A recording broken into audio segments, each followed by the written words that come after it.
Maseru, the capital of Lesotho, a tiny enclave completely surrounded by South Africa. Life seems normal as motorists try to beat the usual morning traffic and traders go about their business. However, beneath this picture lies much concern and unrest. It all stems from US President Donald Trump's decision to impose a baseline 10% tariffs on all imported goods. However, not all countries were afforded this rate. Lesotho has to deal with 50%. 50% reciprocal tariff introduced by the US government is going to kill textile and apparel sector in Lesotho because it is one of the major employer in Lesotho because we are having plus or minus 40,000 workers working there. Direct jobs, we are talking about direct jobs, and we know that there are some indirect jobs, because if we can take a rough estimates that the textile workers are getting, each is getting 2,000 maloti per month, and then you multiply it by 40,000. So this says we are having plus or minus 80 million maloti in the circulation of the economy. Lesotho also exports diamonds to the US.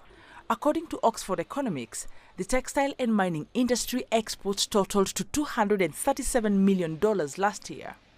However, despite the concern, many also see Trump's 50% tariff as an opportunity for Lesotho. Lesotho's trade ministry, however, isn't ready to give up on America just yet and believes there is more room for a compromise. I believe there will be somebody to listen to us because I've been made to believe that President Trump is a negotiator. He's open to sitting down, and then if we say here we are, this is the figures that we can talk about, much lower for American products that are coming into Lesotho. We expect that. Trump has justified his tariffs raise as a reciprocal response to duties and other non-tariff barriers put on American goods. The U.S. administration says Lesotho charges 99% tariffs on American goods. Lesotho isn't the only country to feel concern over the U.S. tariffs and the future of the African Growth and Opportunity Act, which gives some African countries duty-free access to America for certain goods. They also cautiously await Trump's decision on the future of US aid, which is currently under review. Wanjamungai, CGTN. The heavy U.S. tariffs are set to have varying impacts on African manufacturers. Analysts say South Africa, which is the U.S.'s second largest trading partner in Africa, has a diversified economy that will help shield it from the tariffs blow. So South Africa has quite an expansive trade relationship with the U.S. It's been there for quite a long time. It is on what we call hard commodities, or that would include things like steel.